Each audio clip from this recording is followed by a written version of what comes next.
leçon d'aujourd'hui, c'est la conservation de la masse et non conservation du volume. Pourquoi y a-t-il des ruptures entre les voies ferrées? C'est ce que nous verrons dans cette leçon. Premier paragraphe, on va voir pour l'état solide. Expérience. Nous mettons de la civière dans la balance et éteignant l'équilibre. On remarque que la boule de fer pénètre dans l'anneau. On chauffe la bille de fer.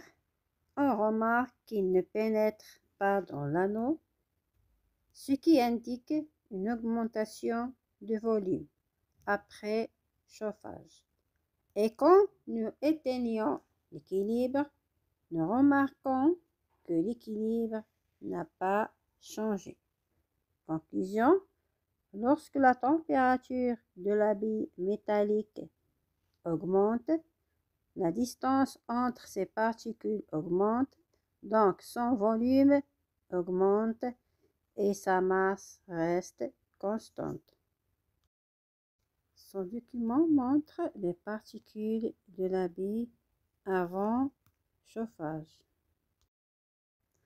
Après chauffage de la bille, c'est-à-dire la température augmente, vous voyez que les distances entre les particules augmentent. C'est pour cela que le volume de la bille augmente. Mais la masse n'a pas changé. Pourquoi? Parce que le nombre de particules n'a pas changé.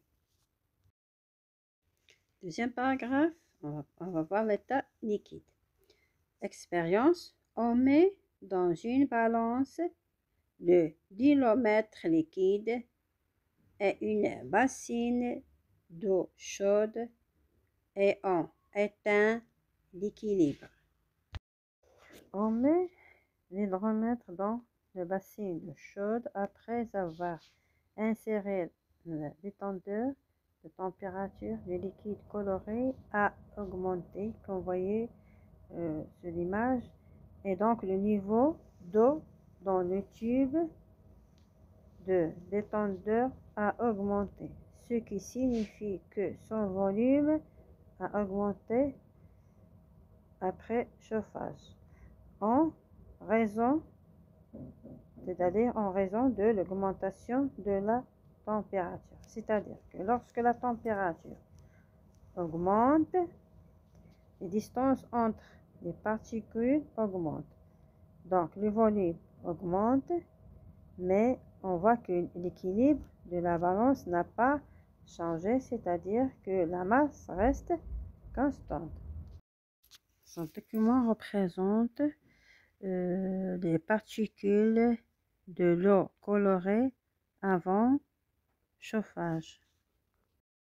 Maintenant, après chauffage de l'eau, vous voyez que les particules de l'eau sont séparées les uns des autres.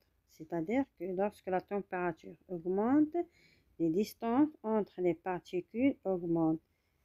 Donc le volume augmente, mais la masse ne change pas parce que le nombre de particules n'a pas changé.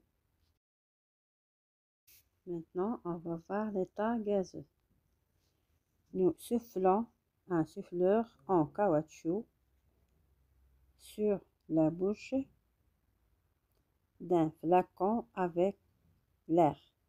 Nous mettons dans l'une des balances le ballon et une bassine d'eau chaude et éteignons l'équilibre, comme montre l'expérience. Après avoir inséré le ballon dans le bassin, la température de l'air à l'intérieur de celui-ci s'est élevée, la soufflerie est en caoutchouc s'est gonflée, ce qui signifie que le volume de l'air a augmenté en raison de l'augmentation des distances entre ces particules.